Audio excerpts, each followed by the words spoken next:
Sono state fatte 17.224 dosi di vaccino nella giornata di ieri, quindi sono aumentate rispetto appunto a quelle del giorno prima, di cui 12.308 prime dosi e 4.906 seconde dosi. Nonostante i ritardi delle aziende farmaceutiche nelle forniture, in Veneto prosegue la campagna vaccinale.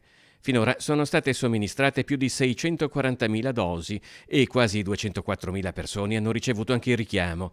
Ma nelle previsioni della regione la campagna decollerà pieno nel mese di aprile, con l'apporto anche del quarto vaccino, quello di Johnson & Johnson. Nel frattempo, la buona notizia è l'arrivo di 83.000 dosi di Pfizer. Il quantitativo di Pfizer è arrivato oggi alle 11, quindi domani vaccineremo, continueremo a vaccinare i richiami e anche a fare nuove prime dosi, soprattutto negli ultraottantenni.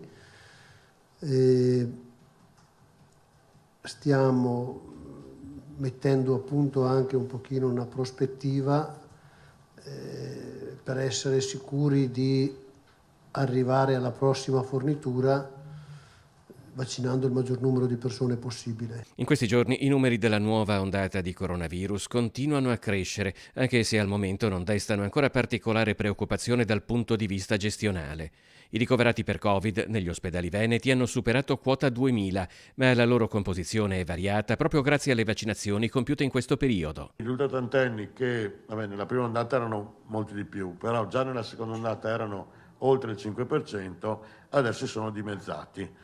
Quindi siamo intorno al 2,5% dei ricoveri sopra 80 anni e questo è sicuramente una conseguenza del fatto che c'è la vaccinazione. Sono invece aumentata la fascia tra i 60 e i 69 anni.